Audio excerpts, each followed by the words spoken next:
Welcome to the Journey Success Stories Spotlight.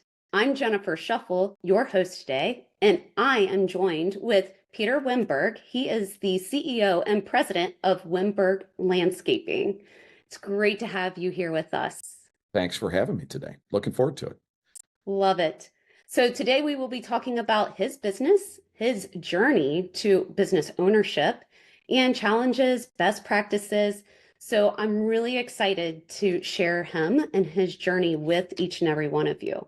Now, if this is your first time to the channel, definitely like and subscribe because we want you to get notifications for whenever we have drops like this one and we have new conversations. So Peter, welcome to the show and thank you for being here. I would love for you to tell us a little bit about the business, your background, and really what got you into this business ownership stuff that we now know today. Absolutely. So, Wimberg Landscaping, we are celebrating our 45th year in business. And actually, if we went back in time, it's probably closer to 52 or 53 years that I was actually have been out doing this kind of work. It actually started when I was about 10 years old. I was one of 5 kids, the middle, and my dad was not one to give allowances. It was, hey, you can find something to do in the neighborhood. So he ran off flyers for me. I was about 10 years old. I took those flyers around saying I would clean out garages, do yard work, whatever. And that kind of really started this. And through grade school and high school, I was pushing a lawnmower around the neighborhood and grew up in the Hyde Park area of Cincinnati and went to St. Mary's, good Catholic kid, went to St. X High School and just kept doing this. And a little bit in high school, I did work for Cincinnati Country Club, did some, work for the greenskeeper up there. And I'd actually go up there and work from like 6 a.m. till 3 in the afternoon, then come home and do all my yards in the neighborhood. So even then I was doing these long days. Then I went to Xavier University and picking a major there, I was kind of like, I don't like accounting, nothing against the accountants. I know we have one here. Thank you. Yeah. And information systems at the time was literally typing out punch cards and turning them into the one computer on campus at night. So I picked finance, and that was the new major at Xavier. We were the first class to go through it, starting in 1980 through 84. And got to my senior year and kind of like, I was already, had built the business a little bit. I think I had 1 truck, maybe 2 then even. And it was kind of like, okay, what am I going to do? Get a job at a bank. Didn't sound interesting. I was scheduled actually to go to grad school and get a doctorate in finance. I had applied and gotten into 5 or 6 schools, and that really just sounded boring to me. I was just kind of done with school, and I did well in school, but I really couldn't stand sitting there. So even my dad said, so what are you going to do? And I was just like, I'm going to do this landscaping thing. And I think he kind of looked at me. Actually, I can remember he said to me, are you going to make enough money? And at that time, grads were making about $22,000 a year when you came out of college. And I said to him, oh, I will at least make that or more. I didn't make that for 10 years. Oh, isn't that interesting? Yeah. And I got married in that time. I got married 2 years out of college and still married to the same person. And yes, it was interesting. It was the school of hard knocks as much as I learned at Xavier University, and I love the school.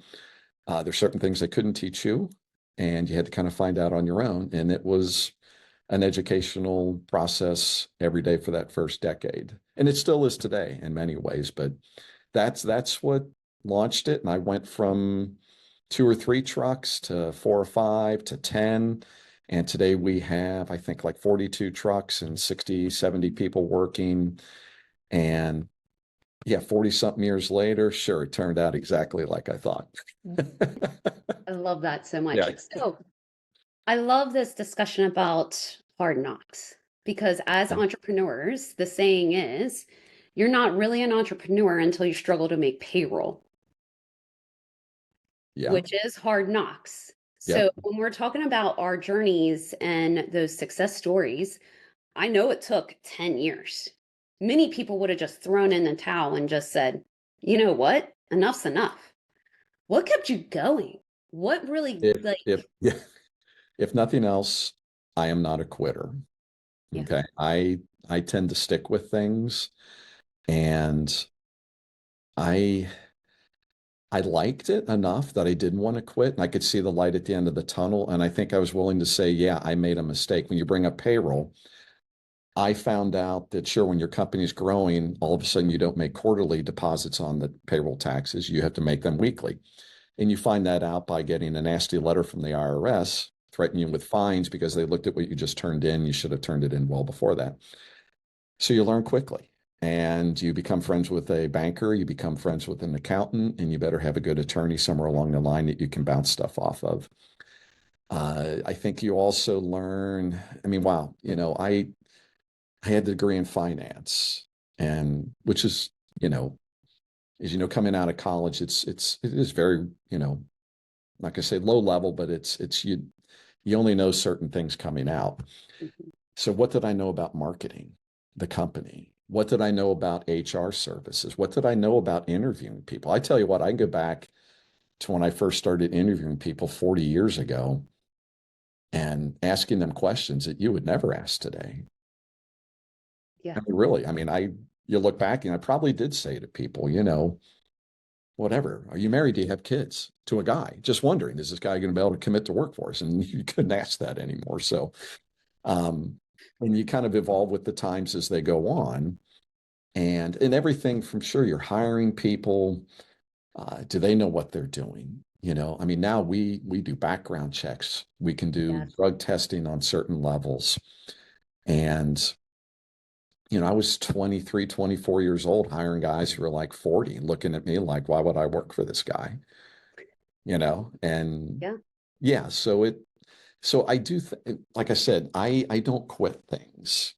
I love have that. and I think even we had jobs that went bad. I never let anybody hang. If we did something wrong, we went back and we fixed it. Good And for we you. did plenty wrong early on. And we had some jobs Oh, that did not go well. And it was for friends sometimes, or, the parents of a friend, let's say at that time. And you had to, you know, just go back and make it right and learn from that.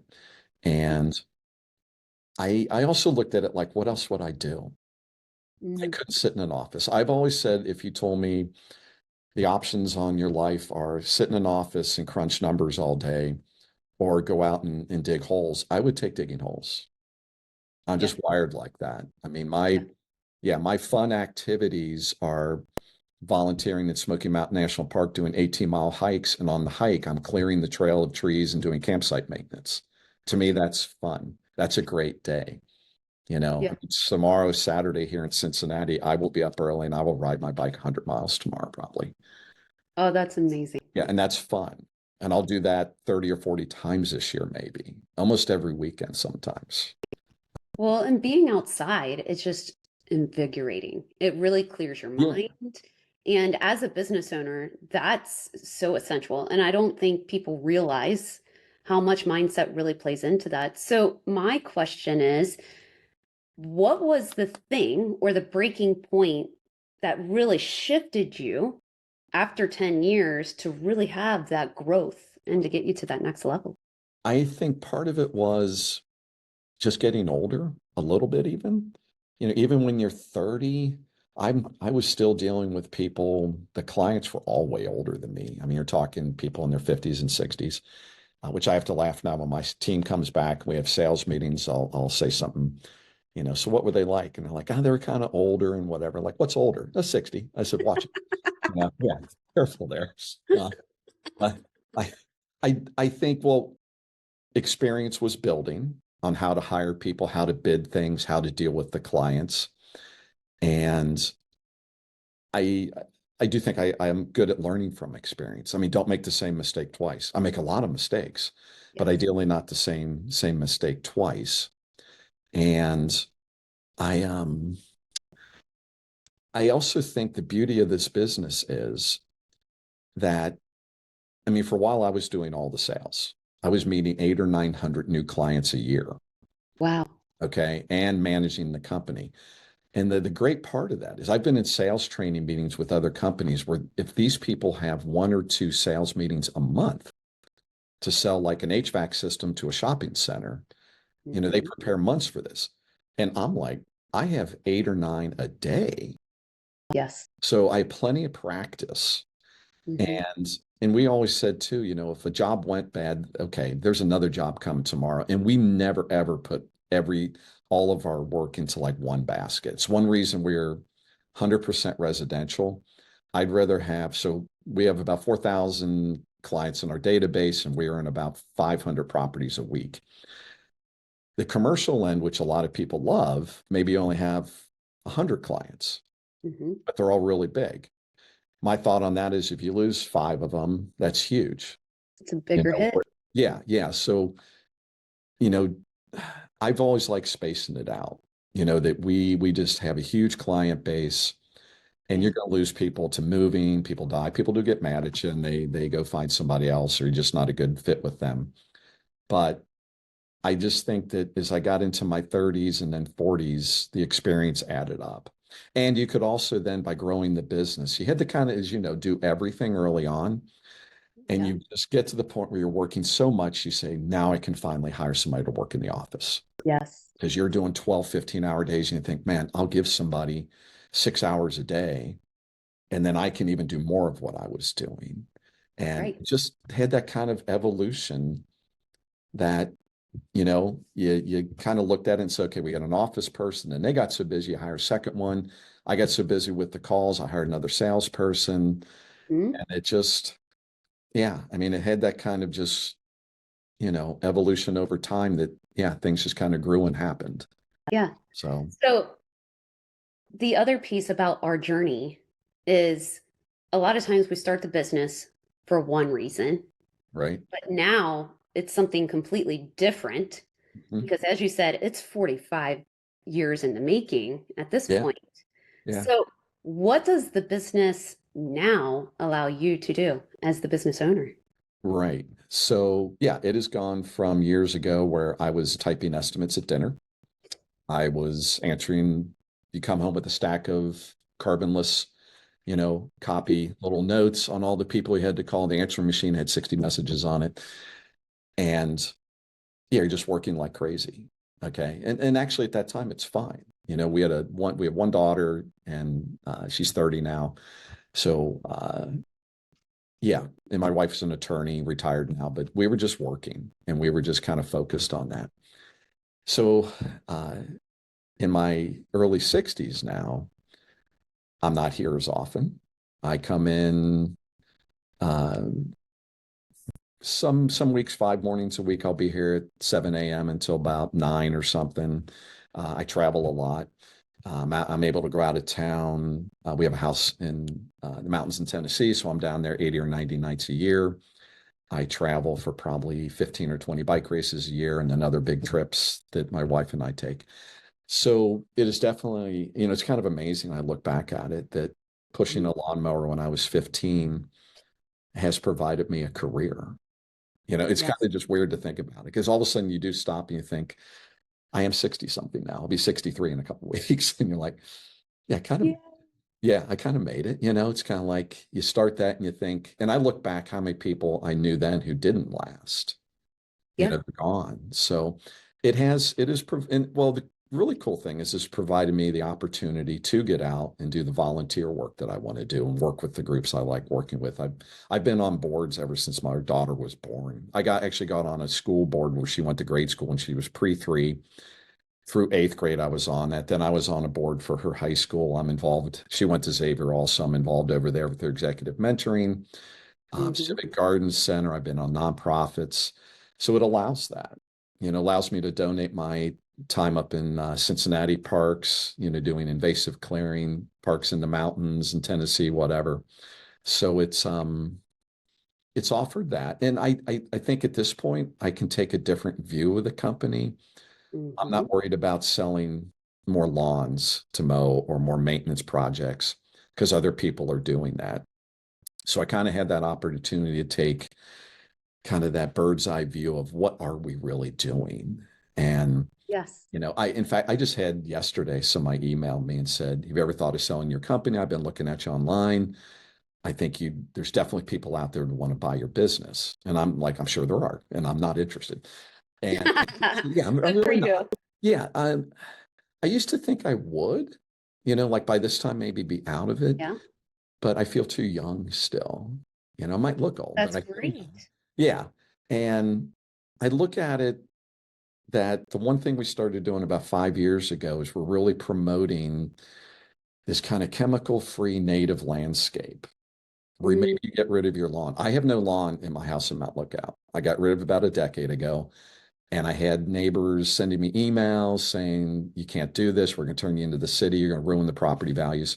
And since then, it has been on now will be 2 tours for the Cincinnati Nature Center of one of the 10 gardens you have to see in Cincinnati. oh, that's beautiful. Yeah, it's very cool. I mean, and neighbors now love it. I'll be out there working in it, and people will come by like, dude, this is amazing. Like no lawn, it's just ferns and grasses. And so I'm really have become passionate about that whole Mm, idea. And we're getting people to do this.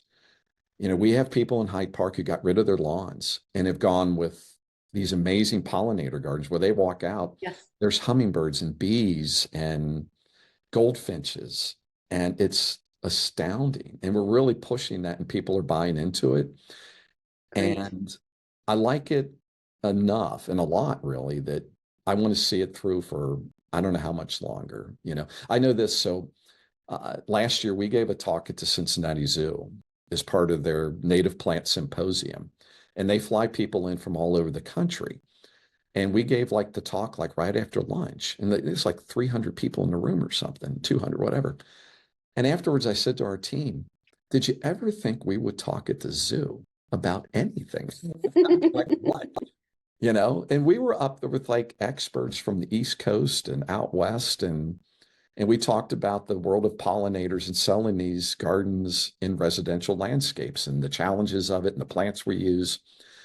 And yeah, I mean, we had 30 people out here yesterday for a garden tour and then a classroom session here in our classroom. And That's I fab. never thought we'd do that. Yeah, yeah, yeah. I mean, we invite people to come out, and we'll get to that later, the address and stuff, but we have a Yeah. spectacular garden here and we're doing it in I will people's yard. definitely be coming out for sure. I love Yeah, this so yeah. I much. mean, it is, yeah, I was out there. We have one person almost full time who takes care of the gardens here.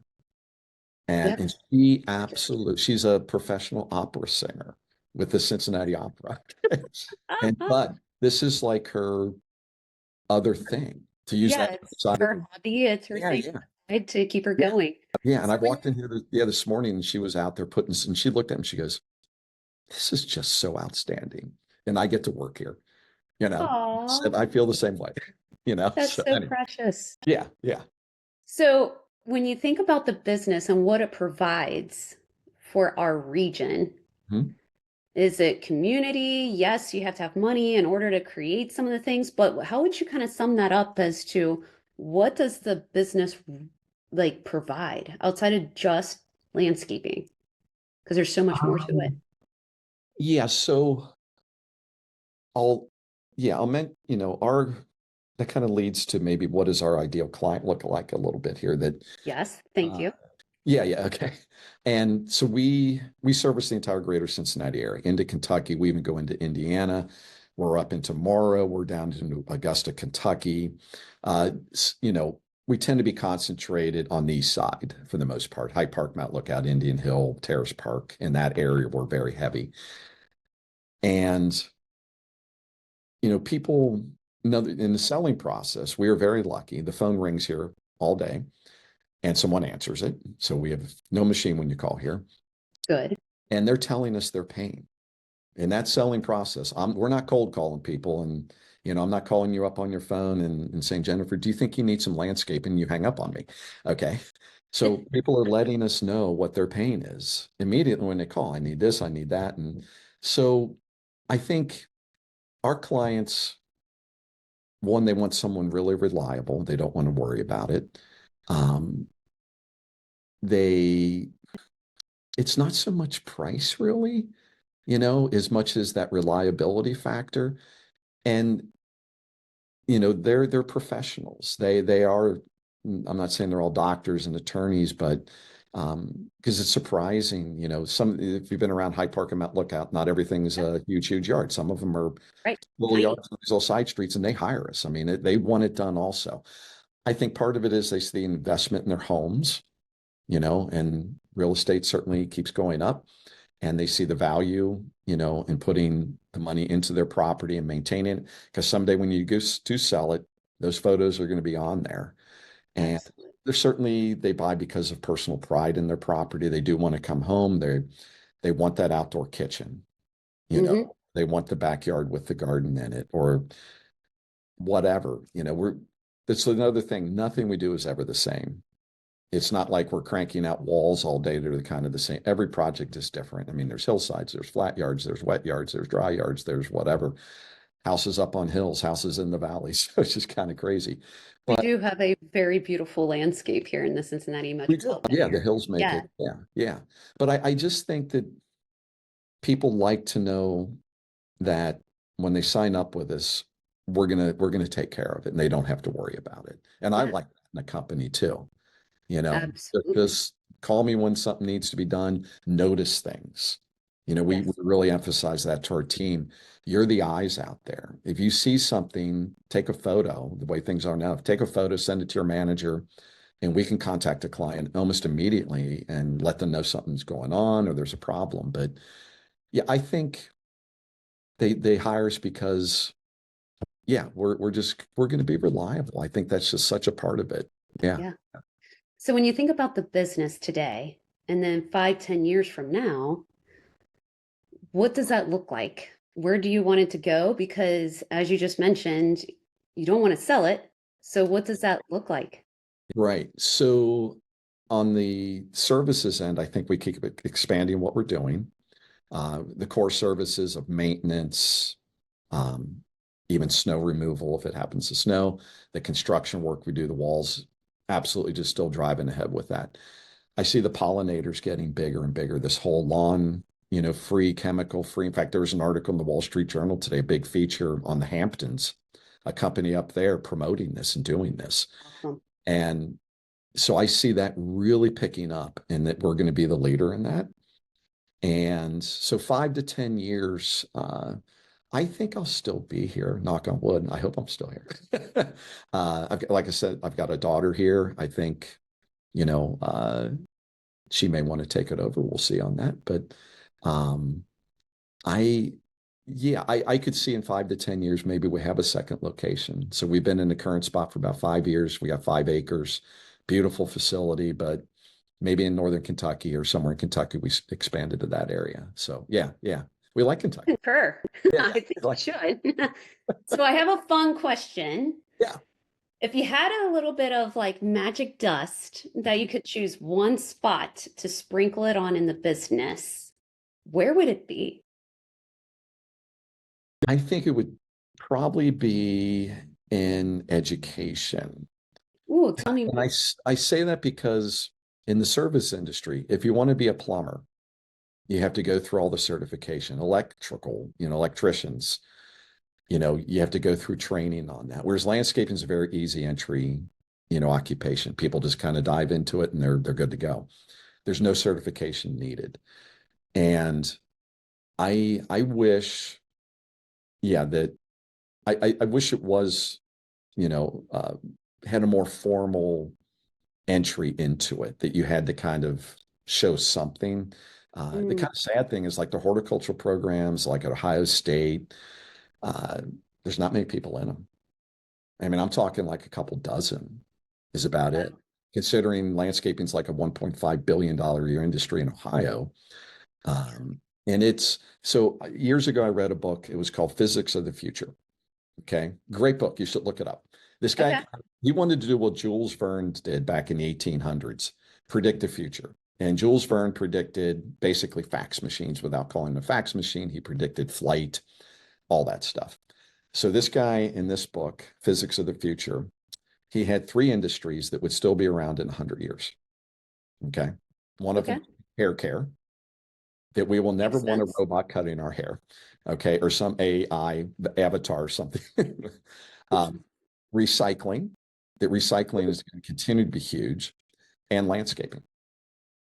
He had horticulture, something that will just be huge. And I agree with that. I'll say this too. I think Cincinnati's this area is a little behind sometimes on what's Mm, happening elsewhere in the industry with all these yes, chemical-free options and really like planting prairies, and office parks are not just big mow areas. It's like, you know, we're not good for change. yeah. We're not. But We don't embrace. yeah, I wish in our office staff, we definitely have that level of education. I wish the field staff, and we do as much as we can educating them, but I wish coming in the door there was more of that. It would really help. The educational piece is more on the technical side, not so much on the Absolutely. soft skills and, Yep. or is it both? It kind of both. Yeah. Like even you think about plant identification, and we bring that up to our team. There's all kinds of great apps. iNaturalist. You can take a photograph of any plant and it tells you what it is, its growth habits, and whatever. And do they use that? Is there a passion for it? And maybe that's part of it. If I could make everyone who on our team, and they're great people. I don't want to infer they're not, but have that just real passion for the industry where like they're interested in the plants that they're walking by and they're noticing things wrong, or they're thinking, wow, wouldn't it be cool to put this in there? Or I Yes, know how to take care of that plant and I know how to yes. prune it properly, and not everything looks like, a basketball, just sheared. I just can't stand that. Yeah. So, yeah. Yeah. So, uh, yeah. So that's kind of maybe a big ask, but yeah, we get that dust out. Let's do it. Yeah, sprinkle it all over and educate the world. I would love Yeah. that. Yeah. So, this was a fabulous conversation. Thank you. And I have definitely learned some. I did write down the book, so I will be checking Yeah. that out. Thanks for, So, I really enjoyed hearing your story because being an entrepreneur is not easy. And that's why we call it Journey Success Stories, because there's a lot that goes still within. is. And we haven't even like touched the tip of the iceberg for 45 years. Yeah. It's every day there's something new. Yeah, absolutely. So thank you for, of course, sharing. And of course, I also encourage all of you watching to save the show, come back and watch it again. Maybe get some of these great apps. I know I actually do have one because when some of my leaves look a little wilted on some of my plants, I'm like, what else do I got to do? Yeah. So but because Peter really did have some great insights for his business, please look them up. So that being said, Peter, how can people find you so that then we can get some more great landscaping from you guys? Certainly. We are all over social media. You'll find us under Wimberg Landscaping on Facebook and Instagram. And you will find us at wimberglandscaping.com. And as I mentioned before, you can call us and real people will answer the phone at 513-271-2332. Excellent. Thank you, Peter. And also, don't forget to like and subscribe to our channel so that then you can get notifications every time a new conversation drops, because I know you guys want to hear more from our region, just like this one. So thanks to everyone who joined today, and a special thank you, of course, to Peter Wimberg with Wimberg Landscaping and for being with us today. We really appreciate you, the business, and how you're beautifying our region. So thank you so much. We really appreciate it. Thanks for having me. Thank you.